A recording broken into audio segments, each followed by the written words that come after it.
বিশুদ্ধ ভাষাটা এত জরুরি যে আল্লাহ তাআলা তার প্রিয় হাবিবকে মায়ের বুকের দুধ থেকে বঞ্চিত রেখেছেন শুধু বিশুদ্ধ ভাষার জন্য।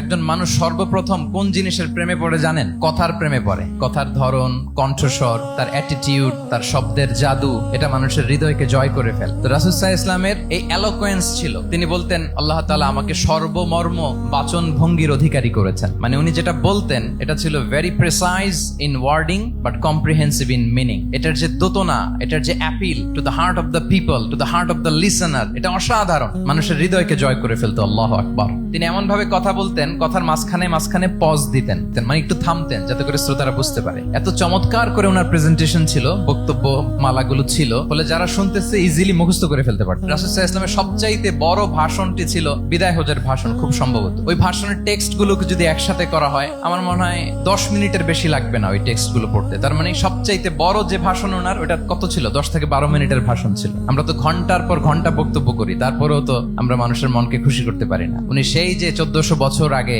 10 মিনিটের একটা ছোট্ট ভাষণ দিলেন, গোটা বিশ্ব আজও হাবুডুবু খায় ওই ভাষণের ভেতর, ঠিক কিনা বলেন?